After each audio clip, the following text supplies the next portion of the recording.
Bruce's for I don't know how many years they taught together. When Mom started, Bruce kind of took her under his wing and really made her feel home here. She ended up teaching 36, 37 years as high school. And she missed Bruce a lot after he had left. But my mom couldn't be here. She's in Amsterdam, and she wrote this. She wanted me to relay it to everybody who could be here today. The consummate mentor, Bruce Graham, taught 30 years of industrial arts, machine shop, welding, woods, applied communications, advising, influencing approximately 8,000 people who passed through his classrooms at Wenatchee High School. It's still only part of the many others he mentored as a father, uncle, cousin, grandfather, great-grandfather, as a Marine and Naval Service member, college student before and after teaching high school, as a colleague, the Wenatchee Education Association president, a Boy Scout volunteer, a Civil Air Patrol leader, Kiwanis Service Club volunteer, a pilot, mechanic, neighbor, water board organizer, a water witcher, community planner, dispute reconciler, and as a person who held religious beliefs close to his heart. Today you are here representing that large community of successful people who Bruce guided orally and by example about the correct way to work, do a job, and live a giving, service-oriented life. In 1976, my first day teaching in the Industrial Arts Department at Wenatchee High School, Bruce came by asking, how did it go? From then on, he made me feel that whatever happened was good, that I could handle whatever needed to be done, and that I was important to the process of mentoring kids. He had a way of making me feel smart, capable, and that it was easy to learn. He offered advice, but always with a positive direction and outcome. In 1981 and 84, Bruce stepped in from a machinist father to become a substitute grandfather to sons, Caleb and myself, Keegan. They recalled many machine and welding lessons besides stories about the military, guns, living in Metnow, and how to get along with women. To make sure the lessons took, he presented their lives with Perkin heavy meat tenderizers, which I don't have with me, but it is definitely not plastic meat tenderizers manufactured still. On a second go-around with Kiwanis, Bruce joined Wakoko of Cashmere and quickly became a pivotal person who volunteered with building, woodworking, cooking, cleaning, selling, and lecturing skills. He did all of these things with enthusiasm and a smile. Member Florence called Bruce the epitome of what it is to be a one. I took Caleb and Keegan's children, Connor, Kaylee, and Casey, to visit him at Highgate House so that our next generation had the opportunity to learn life lessons from one of the greatest and greatest generation, my dear friend, Bruce Graham.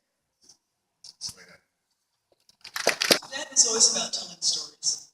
I think it's maybe some of that passed down. I invite anyone else who has a story to tell. Can do this here now. We're also going to have a smaller podium available down in the cafeteria. We're having cake in a little while. If there's someone who'd like to say a few words now.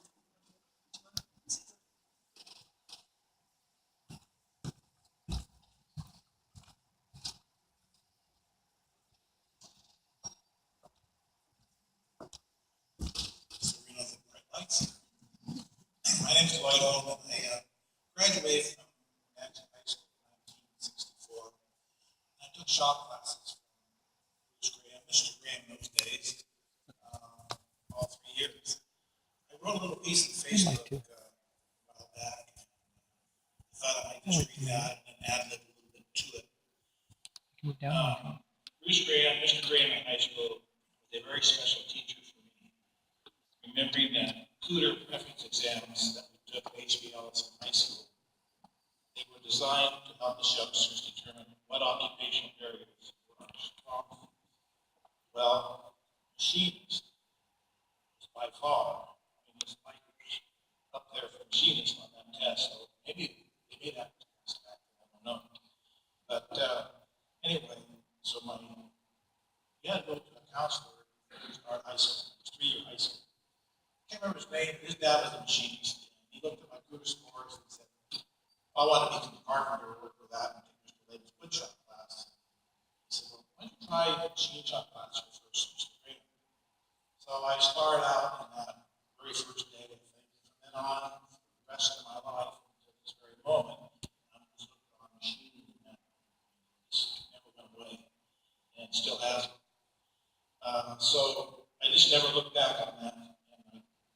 taught us how to do things like melt metal, and pour it into a sand mold we made for an object. Or we learned how to make cold chisels by taking a raw piece of steel, I remember it's still 8-sided piece of steel, put it in the saw, and that's right, yeah, use the hands. And the correct blade, and the correct number of teeth per inch, the correct amount of pressure, 40 strokes per minute. God, how do I remember that? Yeah. So all these little technical points, but if you follow those technical points, you get results. And then we would take it and heat it up in the forge, fire, not too hot to burn the carbon out of it, just get a nice red heat. We would hammer it out on the anvil to get a nice shape to it. Then we would take a file, put that chisel in place, file that nice and flat, sand it smooth. So then we would heat treat it. We would put it, get it rev out to what we call critical temperature, the right color. We dip it in water, add it in brine water, do it in great motion. And that would harden. But hard things like glass breaks. We had to temper it. And then we'd kind of sand that smooth surface again. And then we'd heat the back end of it up with a torch, and then watch the colors run. We got to the straw color to the end of the chisel, and the very end was hard, but the back was tough, stick water on it. So, remembering all those things in the machine shop, and we had sheet metal work with snips, and blades, and mills, and drills, and grinders, and tools. It was just a fascinating class today. I'm digressing on my script a little bit. But you can come, I'm excited about the subject. So, in the later years, we had a machine shop class too. When you think about that machine shop class that Bruce Graham taught, based on Wenatchee High School, down a little incline ramp, wasn't very big at all. Probably, good sized garage, maybe a little bigger than that. We had great planer in there, we had metalworking lathes, tool and cutter grinder, surface grinder, and the foundry. And welding, had welding, did that too. I remember Doug my dad, welding machine. So anyway, had all kinds of fun tools. Shapers, the big metal shaper, pretty well equipped for a small shop. And safety was a big issue in the shop too. You could really get hurt pretty easy. So amazingly, I can't remember anybody in the shop class, which is pretty amazing today. And so you think about how they accomplish all this in a small space. I was so enthusiastic about it that I went on to college and helped pay my way through it. I used those skills that Mr. Graham taught. Boeing's, machine shop there, Cashman Manufacturing, when that was the place in Cashman. Like that. So eventually, I got the same degree that Bruce Graham had. I got an industrial education degree. So I guess, if it isn't the word for limitations of this flattery, so I definitely did that. And then from there, I went on, taught school in industrial education in Vermont for a couple of years. I went to see these folks. I got back on the telephone for that today. And then, okay, 2 of those winters was enough for me. So I decided to come back to Washington and taught industrial machine shop and vocational program in high school and welding at Grace Harbor Community College, machine and industrial technology at Jaya Community College. So I got carried through, kind of found out that teaching was somewhat an expensive hobby. I had 3 kids. I have to tell you that one year working in teaching school, I had to make some extra money and I was having to get extra money teaching. And so I got a job in a machine shop for the summer, and then I kind of carried it on into the winter. And teaching my machine shop check was 3 times my teaching check. So I thought for a minute, I could teach for 9 months, take 3 months off. I could work in a machine shop for 3 months and take 9 months off. So kind do the math, right? So, anyway, I just financially with wife and 3 kids has found it was, maybe just doing the wrong thing. So I went on into the industry there for the next 35 years. I wanted to mention a couple of things. It was, what did I call it? It was a student program. And Bill Askins in the crowd here. And I wanted to mention something about, you mentioned about Bruce Graham being a mentor to students, and Bill was too. And this is kind of serendipity here that I can tell the story that I was, I had senioritis, okay? Some of us can relate to what that is. And probably didn't bear down on my chemistry labs as well as I should have. And a short of few. So we had kind of a deal with Bill and Bruce, and that exhaust fan for the chemical, we had a hood there, enclosure for experiments, exhaust the chemicals out of the air. And so the chemicals had rusted away and taken away most of the metal in it. So for some chem lab exchanges, I went to the metal shop, Graham shop, and fixed fans, put new metal in, fixed the bearings and things like that. So it worked. I kind of go back to the mentoring, And to be honest with you, I'm not even sure what I made out of high school as far behind as I was getting, but with their help, I did. I think it was very helpful from there on. So I just know that Bruce loved kids, and it's very important to me. I want to also mention just a lot of people I can remember just in my one class alone went into the machining business. Jake Skaman had a machine shop out here in North Wenatchee. Terry Watkins was a kid his brother was down in Jackson, Allenstown, but Terry unfortunately went to, he finished his apprenticeship in a machine shop and was killed in a tragic car accident a couple years later in East Wenatchee, but went on through the trade. Doug Parker Manufacturing out here. Let's see, Ray Crook was in my class with me. He had Ray's Auto House there in East Wenatchee. So just off the top of my mind, I think just in my class and the kids I went into the metal trades, I think Bruce was a huge influence on what happened. So anyway, thank you, Bruce, for all your help, and you'll be missed. James Harris, and I met Bruce through my cousin. We met 8 years ago. And it was surprising to us. Jody called her mom. Mom says, hey, and my wife and I are full-time RVers. We've been traveling the country for the last 9 years. Anyway, we called. Stand over the mom. Bruce says, oh, no. See, 2 minutes. He was there. He walks in, he introduces himself, and I would carry on the conversation. He said, all of you said, oh, who's here? I have one deal. So you just come on over and stay with me. And we can have fun, we can talk about the times of the last one. So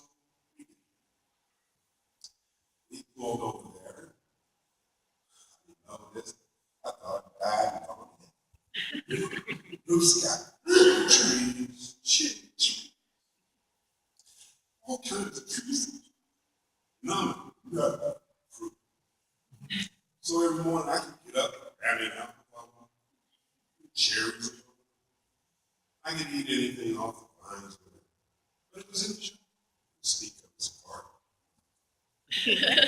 He had everything. I just go out and share. But anyway, on years we have continued. About 1 year, Jack migrated. Jack's take it off.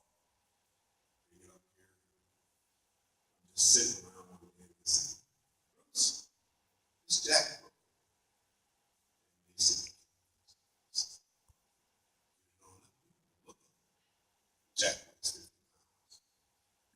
So I carried on out there. I've never been in this basement. We went down in this basement.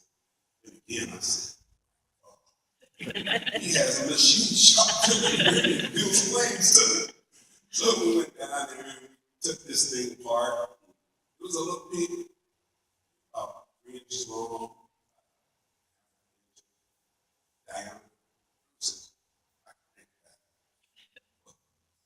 I can make that. We can fix this jacket. Oh, he made this little piece. That piece of steel that long. Big as my pinky. This little piece. In less than 15 minutes. People were telling me it take me 3 days to 3 weeks to get this little pin. Here, Brewster made it in 15 minutes. He said, take that old pin out there and put it in. I'm looking at it and said, look. My job consists of being a bodyguard. You want me to take this pin out? Yeah, here's a hammer. You just have to. No, I'm used to telling people. But I did it. How are we going to get there? Hello, Mark. He says, we'll make it work. You take it on kind of Mark, have him plug it up and see if it works. I waited, Mark. All this jack down there in his place. And I'm looking at Mark. So, oh, yeah, we can do this. Mark says, oh, we'll do this wire, and I'm looking at this. Oh, bodyguard. Bodyguards don't do this. Mark said, oh, let me show you how to do this. He looked up the wires and got the red and yellow and orange wires off of it. Put it up to the battery. And that jack just.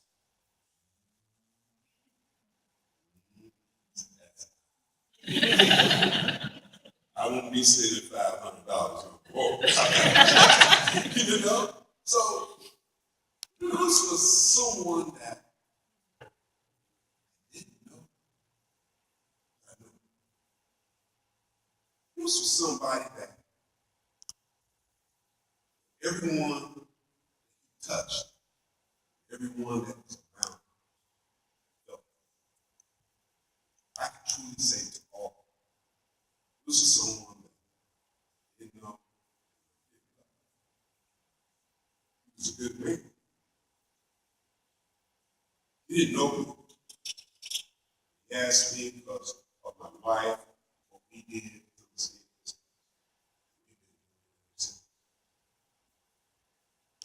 I met a lot of people. Met a lot of people. And I'm really sitting over here, ladies up there, did the cooking. I come over to the fairgrounds, and they're all back there cooking and everything. And Bruce has got his apron on back there, cooking pancakes and eggs and everything. It was great. It was fantastic. Lovely family. I mean, I can see Bruce's heart in his eyes. What he did, that is very important to all of us. Bruce touched us all. I can truly tell you all. I'm on this guy. Because when we come here, biggest smile on his face when we pull in. Big long 40-foot rib, he just in from ear to ear. Him and I would talk for days about what life is. I know for a fact